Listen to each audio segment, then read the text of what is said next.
dengan darah yang mahal, tiada noda dan celah, bukan dengan emas perak. Kau menebus diriku oleh segenap kasih dan pengorbananmu. Ku telah mati dan tinggalkan cara hidupku yang lama. Semuanya sia-sia dan tak berarti lagi. Hidup ini ku letakkan pada mezbah-Mu ya Tuhan. Jadilah padaku seperti yang Kau ingini. Shalom adik-adik Agenka, apa kabar kalian di hari ini? Kakak dan kakak-kakak guru Agenka seluruhnya mendoakan kalian sehingga kalian dalam keadaan sehat, dalam keadaan kuat, dan dalam keadaan diberkati oleh Tuhan dan seisi rumah kalian dan orang tua kalian. Adik-adik, di masa-masa COVID seperti ini, adik-adik jangan lupa untuk rajin mencuci tangan dan juga rajin untuk menjaga jarak antara satu dan lainnya. Dan juga adik-adik, kakak ingatkan, keluar kemanapun kalian pergi atau di dalam rumah pun selalulah memakai masker, karena itu akan melindungi kalian dari berbagai virus yang ada pada saat ini. Terutama di antara semuanya, kakak mendorong adik-adik untuk tetap setia membaca kebenaran firman Tuhan, lalu adik-adik juga memuji Tuhan, dan terpenting adalah bercakap-cakap dengan Tuhan, yaitu berdoa senantiasa. Percayalah, Tuhan yang maha mendengar itu akan melihat dan akan menjawab doa-doa kalian apabila kalian sungguh-sungguh melakukan apa yang Tuhan mau di dalam hidup kalian. Adik-adik, ada banyak hal yang saat ini terjadi di sekitar kita, dan ketulusan, ketaatan, kerendahan hati untuk mengikuti kehendak Tuhan serta jalan tidaklah mudah, karena itu memerlukan pengorbanan yang begitu luar biasa dan juga memerlukan pertolongan dari Tuhan yang besar untuk hidup kita. Adik-adik, ada pengorbanan dalam hidup kita, yaitu tekanan-tekanan yang membuat orang akan tidak mampu. Ada tekanan ketika terjadi penolakan, ada tekanan-tekanan ketika engkau menceritakan atau benar-benar melakukan kehendak Tuhan. Ada banyak pengorbanan yang harus dibayar, tetapi ingatlah bahwa Dia ada. Tuhan juga memilih kita dan menyelamatkan kita untuk melakukan kehendak-kehendaknya. Adik-adik, Salomo dalam masa kejayaannya, dia adalah orang yang paling diberkati. Dialah adalah orang yang membuat hati Tuhan berkenan kepada hidupnya, sehingga permohonannya ketika dia berdoa dan meminta kepada Tuhan, Tuhan pun mengabulkannya.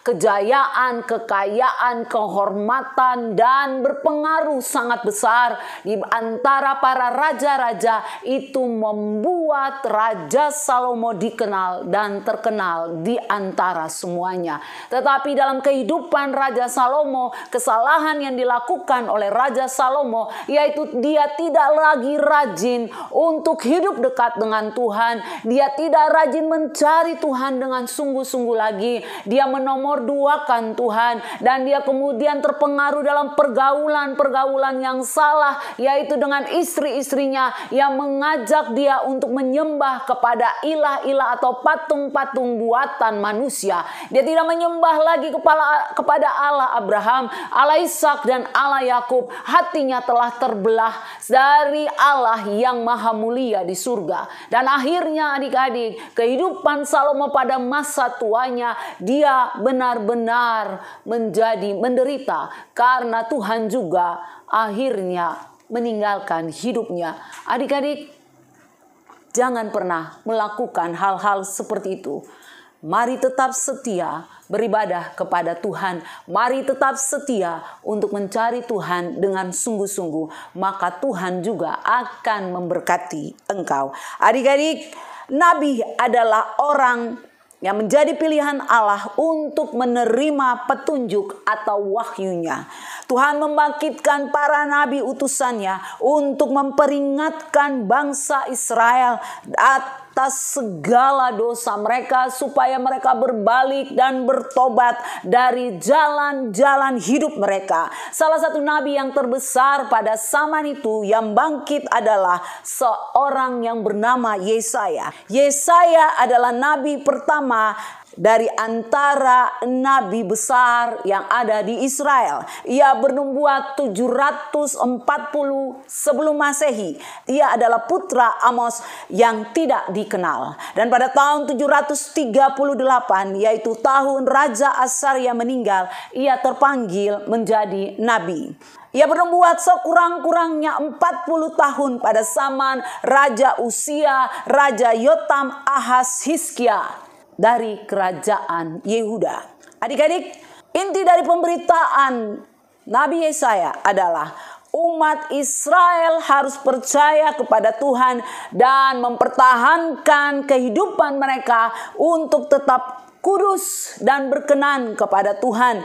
Ia mendeklarasikan bahwa seisi dunia berada dalam pengendalian Tuhan, dan ia memperingatkan mereka apabila mereka berpaling dari Tuhan, mereka akan dibinasakan. Adik-adik, ada 7 hal tentang Nabi Yesaya. Yang pertama, Nabi Yesaya adalah nabi yang rendah hati. Alkitab menuliskan bahwa ia melihat Tuhan duduk di atas takhtanya yang tinggi dan menjulang dari ujung jubahnya memenuhi bait suci. Ia juga melihat serafin, yaitu malaikat Tuhan yang memiliki 6 sayap, 2 sayap untuk menutupi mukanya, 2 sayap untuk menutupi kakinya, dan 2 sayap untuk melayang-layang. Dan mereka berseru, "Kudus, kuduslah Tuhan semesta alam, seluruh bumi penuh dengan kemuliaannya." Maka bergoyanglah alas ambang pintu kerajaan surga disebabkan oleh suara serafin itu. Adik-adik, yang kedua, Nabi Yesaya adalah nabi yang merespon panggilan Tuhan.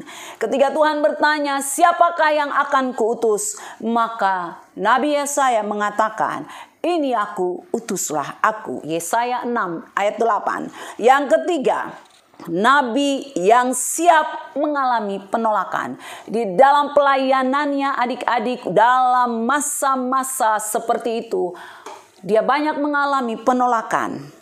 Dan adik-adik tahu apa yang terjadi. Yesaya tetap melayani Tuhan dengan terus setia kepada Tuhan.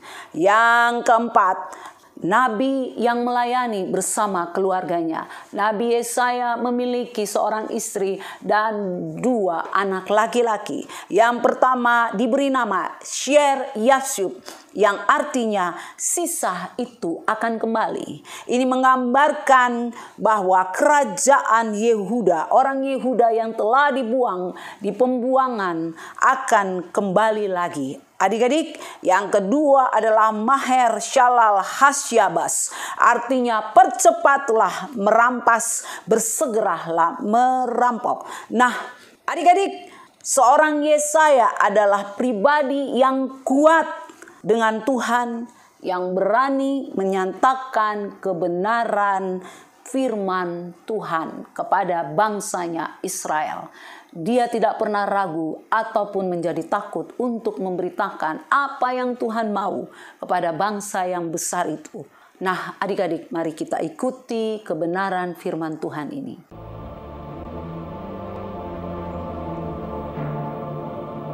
Masa pemerintahan Salomo penuh kedamaian dan kemakmuran bagi suku-suku Israel yang taat dan setia pada perintah raja, ahli waris tahta Daud. Perdagangan berjalan baik di bawah pemerintahan raja yang dihormati, yang melindungi rakyat dari bangsa-bangsa sekitar yang serakah. Hukum Tuhan lewat Musa diberikan untuk seluruh bangsa Israel. Kehidupan kerajaan didominasi oleh penyembah Tuhan, Tuhan yang kudus, pencipta langit dan bumi, di dalam bait suci di Yerusalem, di mana tabut Tuhan berdiam sebagai tanda perjanjian antara Tuhan dan umatnya. Tabut ini berisi loh batu di mana hukum Tuhan diukir. Tapi setelah tahun demi tahun berlalu, banyak orang Israel yang meninggalkan Tuhan karena terpengaruh bangsa-bangsa sekitarnya dan karena teladan buruk dari tua-tua dan kepala suku yang semakin serakah dan siap melakukan apapun untuk meningkatkan kekuasaan mereka. Kau memberi penawaran yang baik. Bagaimana menurutmu?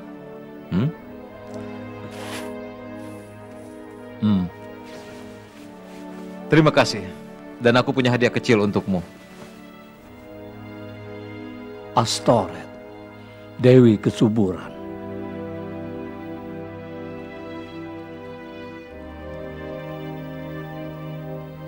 Kenapa kau memaksa kami menyembah Dewi orang asing? Yahweh tidak pernah meninggalkan kita. Diam kau. Siapapun yang menyembah Dewi Astoret akan berhasil dalam bisnisnya dan menjadi kaya. Berarti dua Tuhan lebih baik dari satu. Benar juga.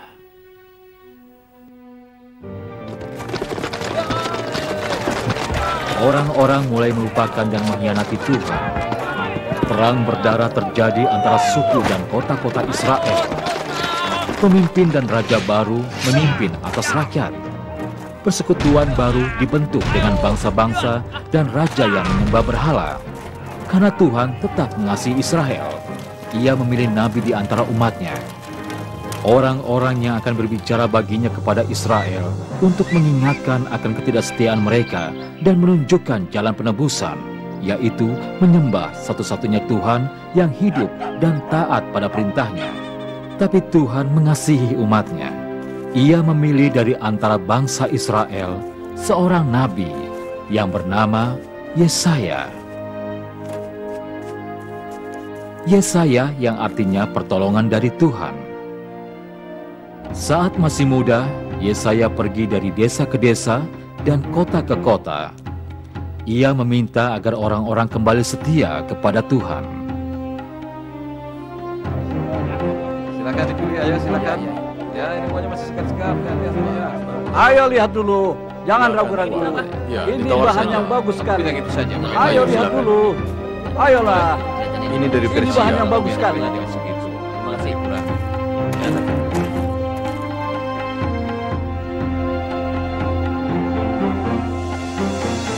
Hai langit dengarlah, hai bumi dengarlah, bangsa Israel dengarkanlah kata-kata dari Tuhan.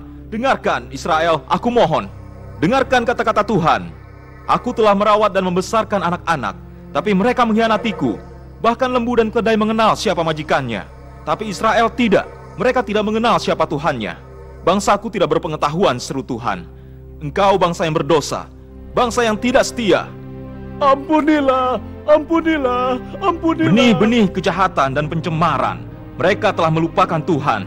Mereka meninggalkan Tuhan bangsa Israel. Mereka telah berpaling darinya. Kenapa kalian ingin dihukum lagi? Putri-putri Sion telah ditinggalkan. Jika bukan karena kemurahan Tuhan, kita sudah seperti Sodom dan Gomora, dibakar oleh api.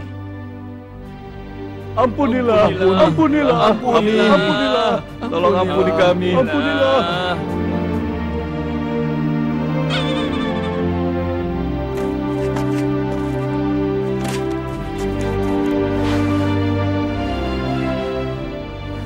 Kau mau kemana, Yesaya? Kemanapun Tuhan menuntunku.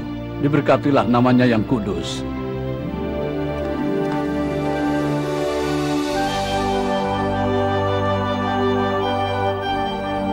Seorang nabi bukanlah penyihir, tukang tenung, atau peramal bintang, atau pengajar agama. Mereka hanya manusia biasa yang setia pada Tuhan. Mereka mendapat ilham dan diutus oleh Tuhan. Kesaksian mereka terdengar selama berabad-abad di antara bangsa Israel. Mereka nabi seperti Musa yang bertemu Tuhan secara bertatapan muka dan membuat perjanjian abadi antara Tuhan dan umatnya. Dan Tuhan memberikan perintahnya lewat Musa.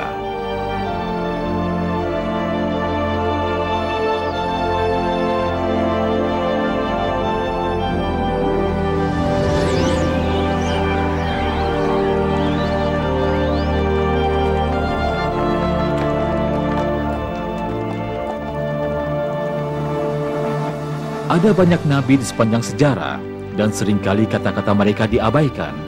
Berikut adalah nama-nama yang paling dikenal lewat tulisan mereka yang mengisi perjanjian lama. Yesaya, Yeremia, Yehezkiel, Daniel, dan juga Hosea, Joel, Amos, Yunus, Mika, Nahum, Habakuk, Zefania, Hagai, Zakaria, dan Maleaki. Pada masa pemerintahan Akaz, banyak yang melupakan Tuhan.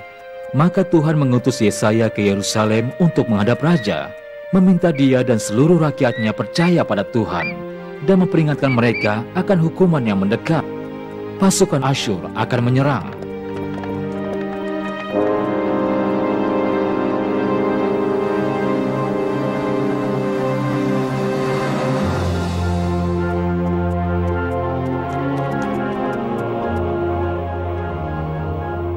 Yesaya,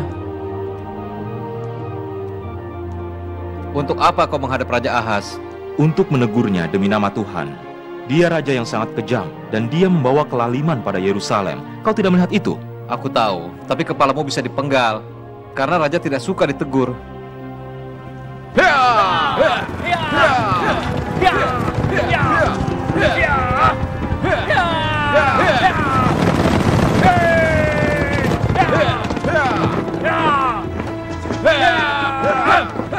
Tidak, Yesaya. Yerusalem, lihatlah. Mereka tidak ingin perang. Mereka ingin perdamaian. Bukankah begitu, Yesaya? Lalu apa tindakan raja? Pasukan Asyur akan menyerang Yerusalem. Mereka lebih kuat. Aku akan buat perjanjian pada mereka, membayar upeti. Maukah kau mendengarkan Yerusalem? Aku akan membuka gerbang kota untuk utusan mereka. Kau mengerti? Dengar baik-baik, Yesaya. Aku lebih suka membayar daripada mati. Kalau kau takut pada Tuhan, kau yang akan mengalahkan Raja Asyur. Tuhan tidak mau ada pembohong di sini. Sudah aku bilang, Yerusalem tidak ingin berperang. Lihatlah betapa tenangnya mereka. Kau sangat mengetahui apa yang menjadi keinginan rakyat Yerusalem. Tapi aku tahu kehendak Yahweh. Dia tidak ingin ada satupun berhala di kota ini. Yahweh katamu, kalau ia memang berkuasa, pasukan Asyur tidak akan menyerang. Nanti malam saja kita pikirkan.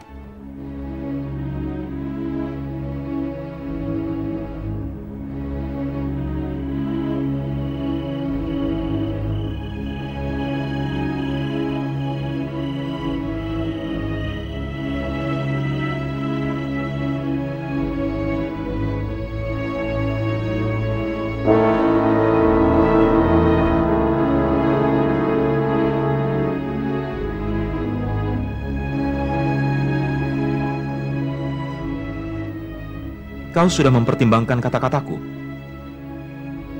Kau harus perintahkan agar Israel kembali pada tradisi lama, yaitu kembali pada Tuhan yang disembah Musa, kembali menyembahnya. Maka Tuhan yang Maha Kuasa yang akan berperang untuk kalian, dan dia akan menang. Dia tidak mendengarkanku. Aku selalu memberi persembahan di bait suci, domba, lembu, kambing.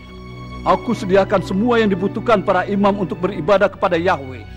Aku selalu mengadakan perjamuan bagi Yahweh. Aku memang puas dengan lemak lembu yang terbakar di atas altar. Tapi aku memalingkan wajahku darimu karena tanganmu penuh darah. Dan kau juga seorang pencuri. Kau senang menerima hadiah, tapi tidak berbuat baik pada anak-anak yatim dan janda. Kenapa Yerusalem, kota suci, berubah menjadi sarang penyamun? Kenapa? Bahkan dewa-dewa berhala disembah di seluruh Yerusalem. Jawablah, Raja. Kau nabi yang keras kepala. kau tidak mau mengerti? Apa salahnya jika orang menaruh dewa asing di dalam rumahnya? Itu untuk membawa nasib baik. Apa Yahweh takut pada patung-patung itu? Kau telah membuat Tuhan murka Raja Ahaz, sangat murka. Kalau begitu beri aku nasihat. Mungkin Fir'aun Mesir dapat menolong kita melawan tentara Asyur. Itu akan menyelamatkan rakyat Israel. Kau dan rakyatmu harus bertobat. Hah? Hei, jangan hukum dia. Nabi adalah utusan Tuhan.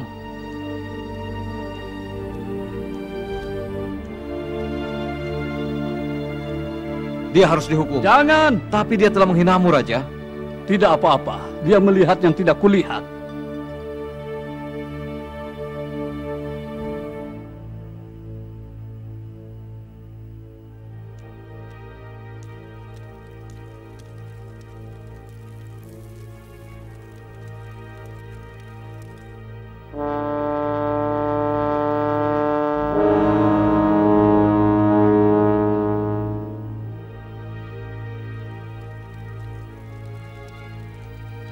Ya Tuhan, bangsamu berjalan dengan mata tertutup dan menderita setiap harinya. Jangan takut Yesaya, mereka yang dalam kegelapan akan melihat cahaya terang. Kegelapan meliputi mereka seperti malam yang tiada berakhir. Jangan takut, seorang anak akan lahir dan akan diserahkan pada manusia.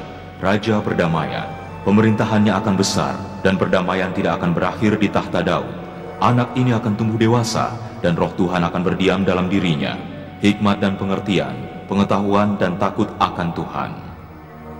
Tuhan, aku percaya pada firman-Mu. Aku menunggu terang itu. Tapi apa yang akan dilakukan umat-Mu jika mereka berjalan dalam kegelapan? Berapa lama lagi Tuhan? Berapa lama lagi? Jangan takut Yesaya.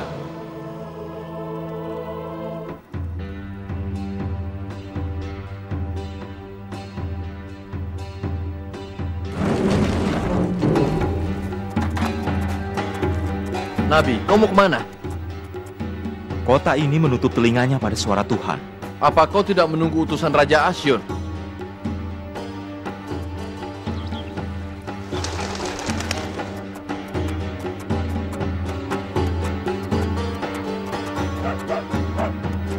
Saat meninggalkan Yerusalem, Yesaya melihat patung berhala di seluruh kota.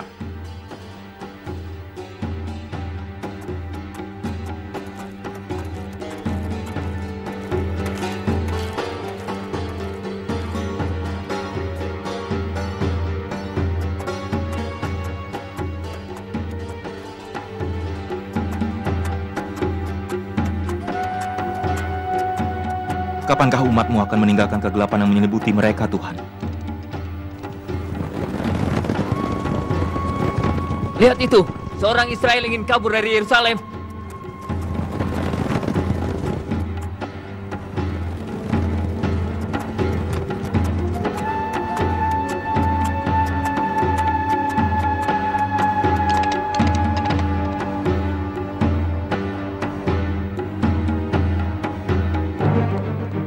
Ya Tuhan, bawalah aku pergi dari sini.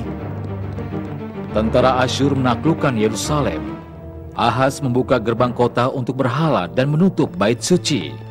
Karena inilah ia tidak dikubur di makam raja-raja.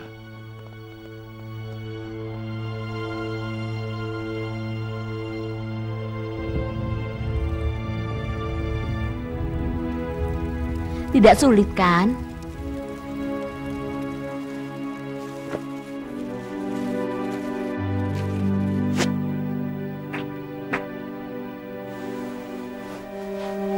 Kalau sudah selesai, tolong bantu aku.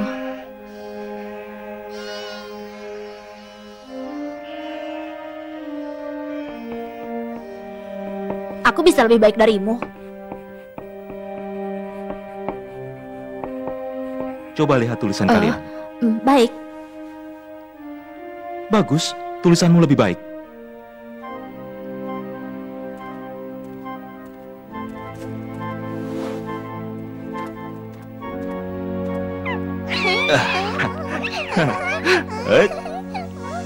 Kau tampan anakku, kau akan menjadi hamba Tuhan yang baik.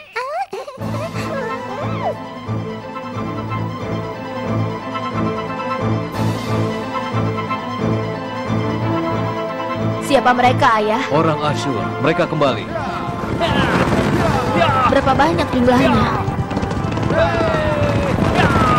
Banyak, lebih dari 100.000 prajurit.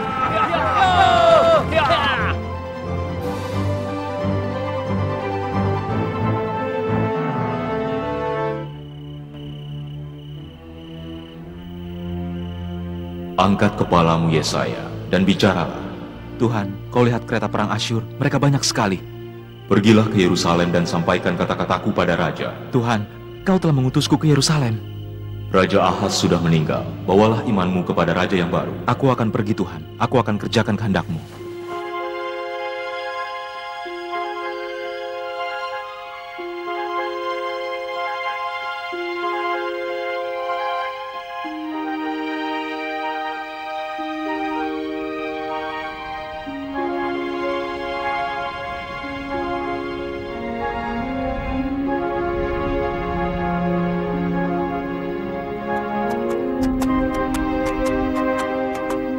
Karena taat pada perintah Tuhan, Yesaya kembali ke Yerusalem. Orang-orang Hesekian menghancurkan patung-patung berhala, dan hati Yesaya bersukacita. Patung-patung berhala berjatuhan, hati sang nabi penuh sukacita dan harapan.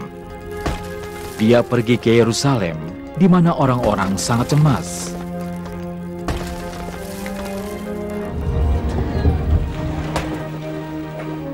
Diberkatilah Ezekia, raja yang baru.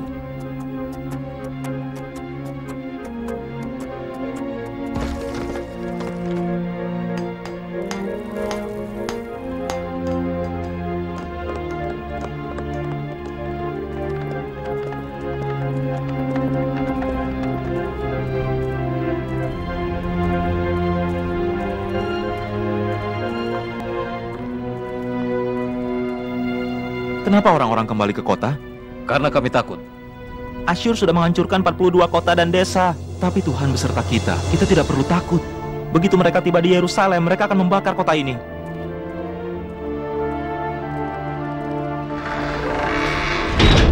Buka gerbangnya! Buka gerbangnya! Buka gerbangnya! Kami ingin membayar upeti! Bangsa Asyur adalah teman! Buka gerbangnya! Ayo buka gerbangnya! Ayo buka! Kami bangsa Asyur. Siapa mereka? Mereka teman-teman bangsa Asyur. Buka gerbangnya! Kami ingin membayar upeti! Cepat! Teman. Ezekia menutup gerbang kota. Yesaya menemui raja dan para penasihatnya. Mereka takut harus melawan bangsa Asyur. Mari kita kumpulkan emas untuk memuaskan Raja Asyur yang serakah. Kau memang murah hati, tapi itu tidak akan cukup. Aku sudah membawa emasku.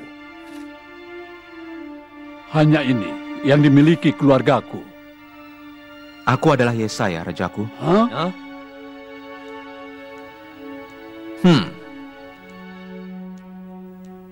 Sang Nabi, kemana saja dia selama ini? Sedang apa dia di sini? Meminta hal yang mustahil. Memangnya, apa yang akan dia minta? Bicaralah, Nabi. Emas-emas milikmu tidak akan pernah cukup untuk membayar bangsa Asyur. Di mana harta benda bait suci? Raja Ahaz sudah memberikannya pada Raja Asyur. Kita tidak bisa minta tolong pada Mesir lagi. Senakerib punya pasukan terkuat di dunia. Berarti habis sudah riwayat kita. Kita akan dijadikan budak di negeri Asyur. Tuhan berkata, terkutuklah orang yang bergantung pada manusia. Apa yang harus kami perbuat, Nabi?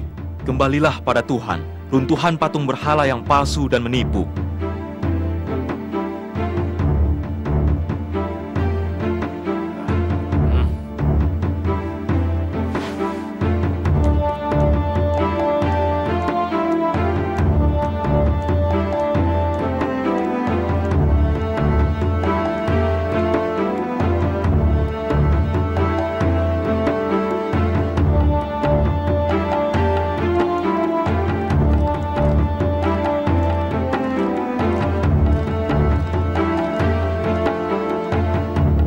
Kembalilah pada Tuhan, runtuhan patung berhala yang palsu dan menipu.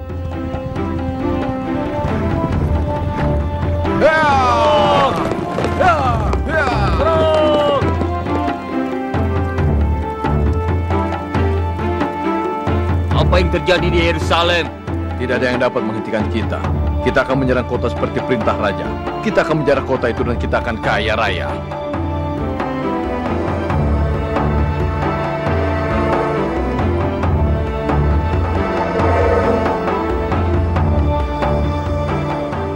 Hormatilah hukum Musa.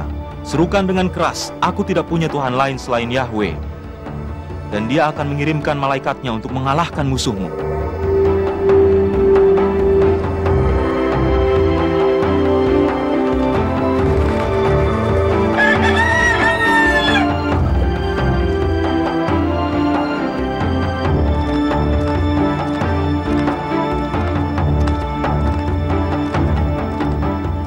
Lihat, Untuk apa kau membawaku ke dinding kota, Nabi? aku melihat bangsa Asyur dan menyembah Tuhan.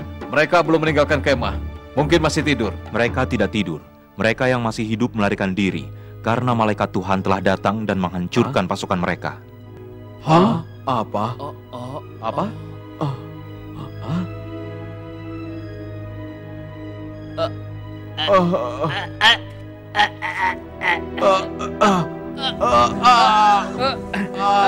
Pada malam hari, angin yang kuat bertiup. Lalu aku tidak mendengar apa-apa. Kenapa mereka?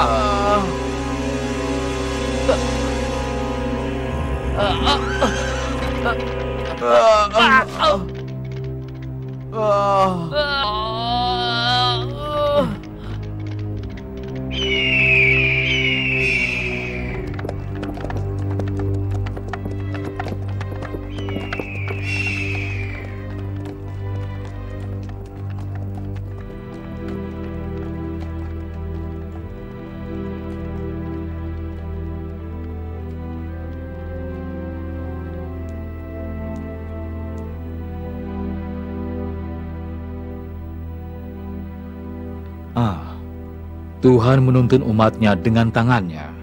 Musuh mereka juga musuh Tuhan. Kuasa Tuhan tidak terbatas. Kemurahannya dan kasih-Nya kekal.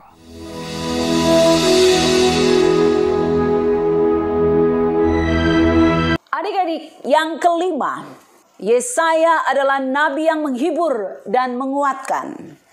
Yesaya berada di pemerintahan 4 raja. Yang pertama adalah Raja Uzia, Raja Yotam, Raja Ahaz, dan Hizkia. Ia hanya aktif dalam masa pemerintahan Raja Ahaz dan Raja Hizkia.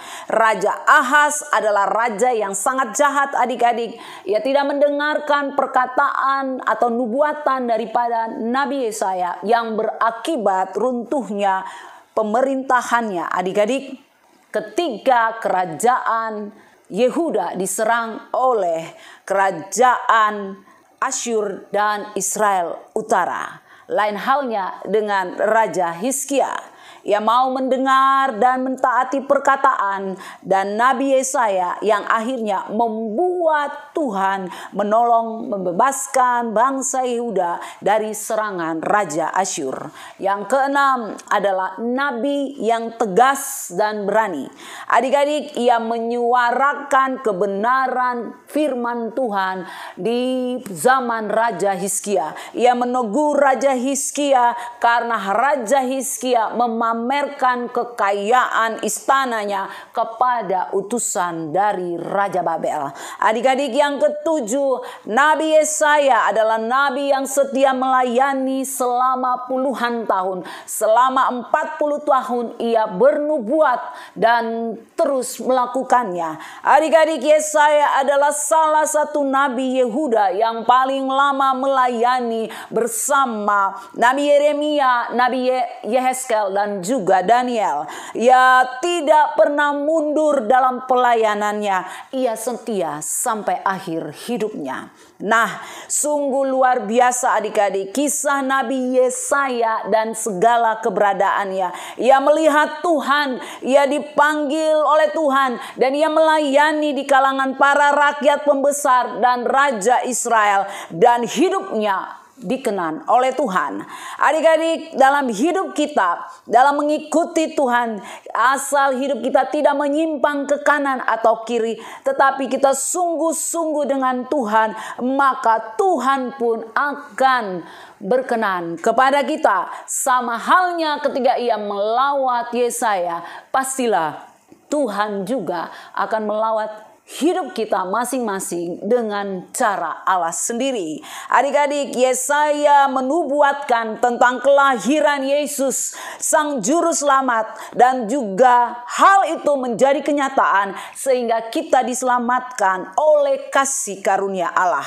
Nah, maukah hidupmu menjadi berkat bagi banyak orang seperti ya Nabi Yesaya membawa orang kepada Tuhan Yesus dengan menceritakan tentang siapa Tuhan Yesus kepada mereka, menolong mereka ketika mereka dalam kesusahan dengan perbuatan baik dan mendoakan mereka, menuntun orang kepada kebenaran firman Tuhan.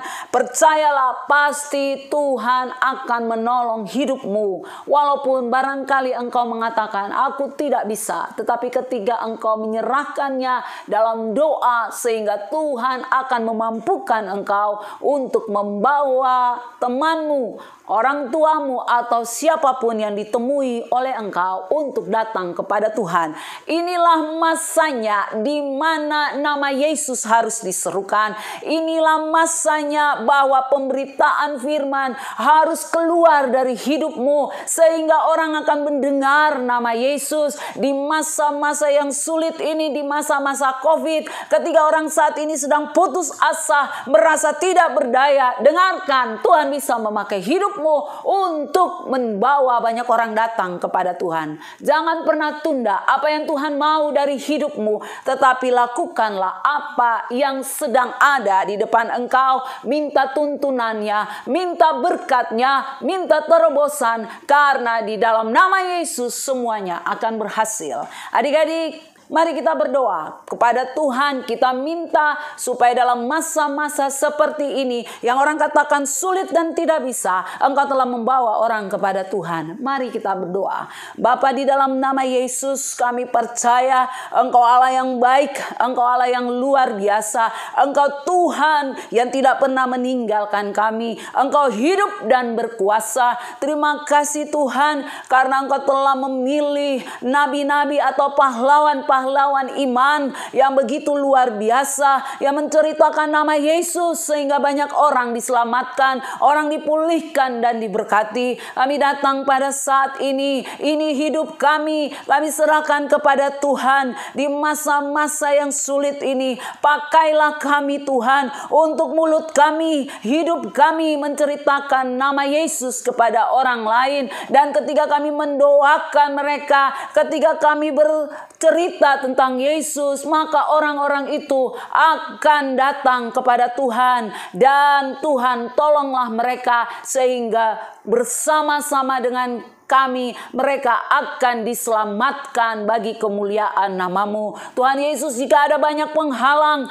kami berdoa dalam nama Yesus, Tuhan tolong kami untuk dapat keluar dari setiap masalah-masalah yang dihadapi ataupun halangan-halangan yang terjadi. Bukalah jalan-jalan-Mu. Kalau orang katakan tidak mungkin, bagi Allah segala sesuatu itu mungkin. Dan tolonglah juga kami semua, adik-adik ataupun siapapun yang saat ini memerlukan pertolongan Tuhan. Di dalam nama Yesus kami sepakat berdoa. Ada pertolongan Tuhan bagi yang susah, ada pertolongan Tuhan bagi yang sakit, ada pertolongan Tuhan yang membutuhkan Tuhan berkat-berkat ataupun terobosan-terobosan, yang memerlukan Tuhan uang, dana atau apapun, di dalam nama Yesus Tuhan Engkau berikan dan Engkau sediakan kepada setiap pribadi yang memerlukan makanan. Tuhan juga berikan di dalam nama Yesus.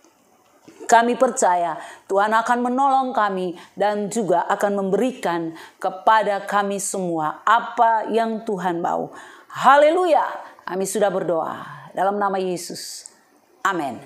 Nah, adik-adik, masih ingatkah kalian akan ayat hafalan minggu lalu? Mari kita ikuti.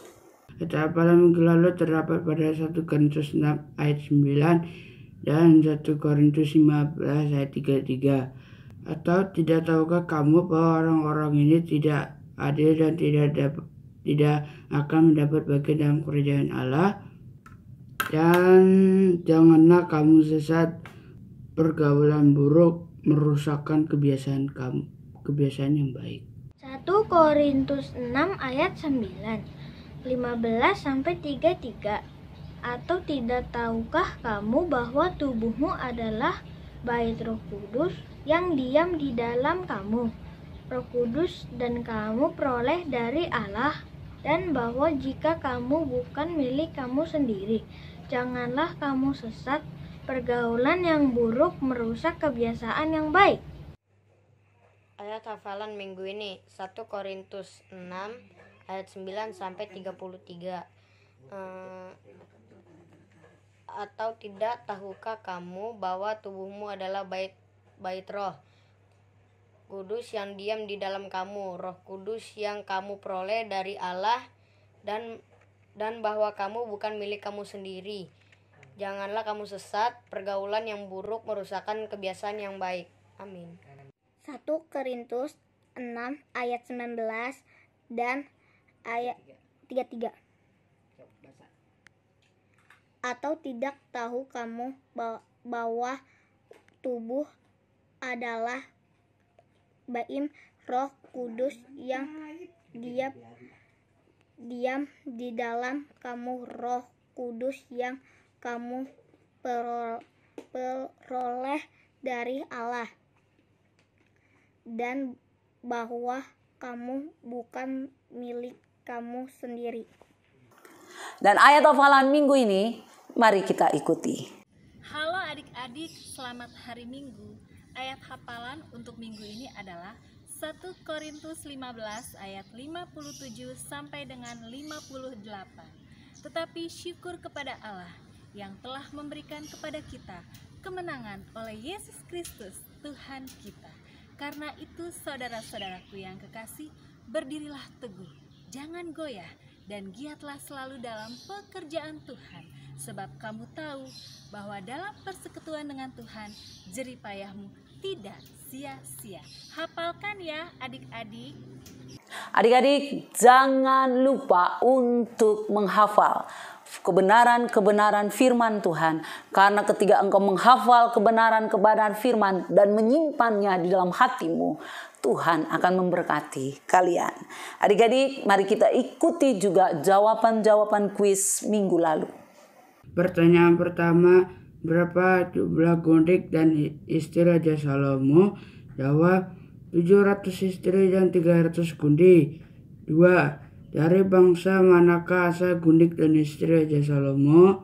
Jawab, Moab, Ammon, Edom, Sidon, dan Het. 3. Mengapa Tuhan menjadi marah kepada Raja Salomo? Jawab, karena Raja Salomo menyembah berhala dan mengikuti istri-istrinya.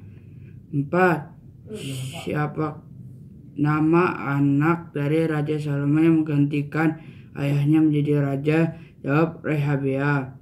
5. Apa yang kamu utama dalam hidupmu pada saat seperti ini untuk mencari Tuhan? Jawab, membaca firman Tuhan dan melakukan kehendak Tuhan. Terima kasih. 1. Berapakah jumlah gundik dan istri Raja Salomo? 700 istri dan 300 selir. Nomor 2. Dari bangsa manakah asal gundik dan istri Raja Salomo? Dari luar Israel. Nomor 3. Mengapa Tuhan marah kepada Raja Salomo? Karena Salomo menyembah berhala. Nomor 4. Siapa anak Raja Salomo yang menggantikan ayahnya menjadi raja? Rehabeam. Nomor 5. Apa yang harus kamu utamakan dalam hidupmu pada saat seperti ini untuk mencari Tuhan? Berdoa. Jawaban kuis minggu ini. 1. Berapa jumlah gundik dan istri Raja Salomo? 300 gundik dan 700 istri Raja Salomo. Nomor 2. Dari bangsa manakah asal gundik dan istri Raja Salomo? Jawab, dari para bangsawan. 3. Mengapa Tuhan menjadi marah kepada Raja Salomo? Karena sudah mengikuti ilah istrinya. 4. Siapa nama anak dari Raja Salomo yang menggantikan ayahnya menjadi raja? Jawab, Absalom. 5. Apa yang harus kamu utama dalam hidupmu pada seperti ini untuk mencari Tuhan? Jawab, berdoa. Terima kasih. Berapa jumlah gundik dari istri Raja Salomo? 300 gundik dan 700 istri. Dari bangsa manakah asal gundik dan istri Raja Salomo? Para bangsawan. Mengapa Tuhan menjadi marah kepada Raja Salomo? Jawab, karena Salomo mengikuti ilah istrinya. Siapa nama anak dari Raja Salomo yang menggantikan ayahnya menjadi raja? Jawab, Absalom. Apa yang harus kamu utama dalam hidupmu pada saat seperti ini untuk mencari Tuhan? Berdoa. Dan pertanyaan kuis minggu ini yang pertama, adik-adik bisa menyimaknya. Siapakah Yesaya? Yang kedua, ceritakan tentang Nabi Yesaya menurut kamu. Yang ketiga, berapa tahunkah Nabi Yesaya bernubuat? Yang keempat, berapa jumlah anak dari Nabi Yesaya dan sebutkan namanya. Yang kelima, apa pendapatmu tentang Nabi Yesaya? Ceritakanlah adik-adik. Nah, adik-adik kirimkanlah jawaban kuis kalian ke kakak-kakak guru sekolah minggu kalian. Dan juga kalian bisa mengirimkan jawaban kuis maupun ayat hafalan maupun pujian kalian ke nomor WA daripada Agenka ke nomor 0813-1562-5588. Mari menjadi berkat bagi teman-teman kalian dimanapun mereka berada. Dan kakak juga mengajak adik-adik untuk panggillah orang tuamu, panggillah adikmu, panggillah saudaramu, panggillah kakakmu, dan bangunlah mezbah bagi Tuhan dalam rumah kalian. Adik-adik, mari kita sungguh-sungguh berdoa. Yang pertama buat bangsa dan negara kita. Kita berdoa buat Bapak Presiden dan para penolongnya di dalam menangani banyak masalah-masalah yang terjadi di dalam negara ini. Adik-adik barangkali sudah mendengar kabar di sana sini, tetapi percayalah, ketika engkau sepakat berdoa dan seisi keluargamu, maka Tuhan akan membuat sesuatu yang indah bagi bangsa dan negara kita. Dia akan memulihkannya. Kita berdoa supaya Tuhan memberikan hikmat kepada Bapak Presiden dan para penolongnya yang saat ini sedang bekerja keras dan dijauhkan daripada semua yang jahat, dan juga kesehatan, kekuatan Tuhan tambahkan, dilindungi daripada yang jahat. Kita juga berdoa untuk yang kedua, untuk perekonomian dalam bangsa ini. Adik-adik, kita sudah mendengar banyak orang yang di PHK. Ataukah di antara kalian orang tua kalian juga di PHK dan penghasilan pun menurun? Kita berdoa bersama-sama supaya minta pertolongan Tuhan. Ada terobosan-terobosan yang Tuhan sediakan yang akan terjadi sehingga banyak akan mendapatkan pekerjaan-pekerjaan baru yang tidak pernah diduga. Adik-adik, mari kita sepakat di dalam doa-doa kita. Yang ketiga, kita berdoa supaya virus COVID-19 ini di dalam nama Yesus akan cepat berlalu. Tuhan memberikan hikmat kepada para medis juga yang sedang bekerja di rumah sakit untuk menyembuhkan pasien COVID-19 yang sedang sakit. Di dalam nama Yesus mereka akan disembuhkan, mereka akan dipulihkan dan akan sehat kembali. Kita berdoa kepada Bapak Menteri Kesehatan, Tuhan tambahkan kepada dia hikmat, kekuatan, dan juga dia akan menerobos kuat untuk Indonesia sehingga Indonesia dipulihkan dari berbagai hal yang saat ini terjadi, sakit, penyakit, virus, dan yang lainnya. Adik-adik, kita berdoa yang keempat buat gereja-gereja Tuhan. Kita berdoa, ada banyak gereja mengalami goncangan karena masa-masa yang sulit ini, dan banyak hamba Tuhan juga yang sakit. Ada banyak anak-anak Tuhan yang sakit dan banyak orang yang sakit. Di dalam nama Yesus tuh kita berdoa minta supaya pemulihan dari Tuhan terjadi di dalam gereja-gereja Tuhan. Gereja-gereja Tuhan juga akan tetap setia memberitakan kebenaran-kebenaran firman Tuhan melalui gaya hidup. Adik-adik dimanapun berada, walaupun kita tidak bisa bertemu saat ini di gereja, tetapi Tuhan akan memakai apa yang Tuhan inginkan daripada kita untuk membawa jiwa dan mempermuliakan nama Tuhan.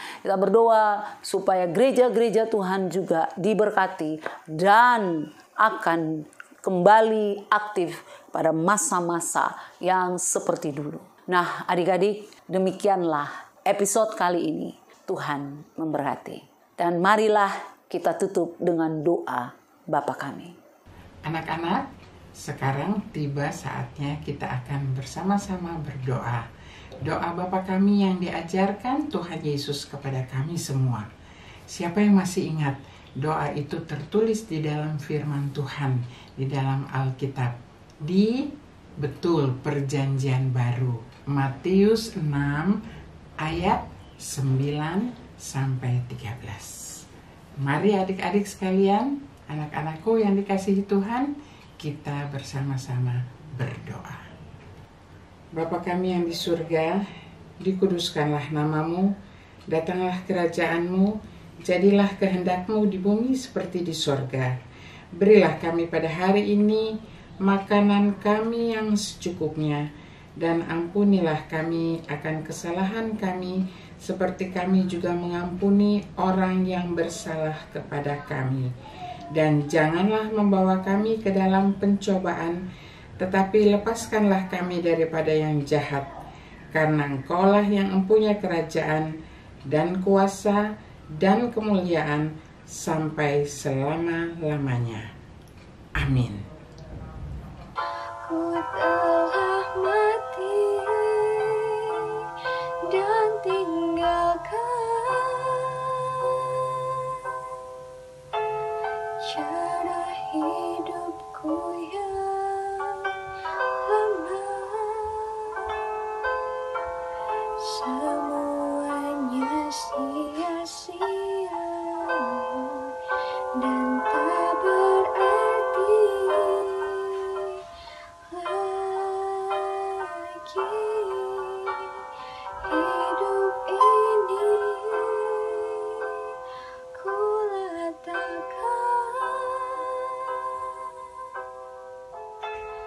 pada mezbah-Mu ya Tuhan.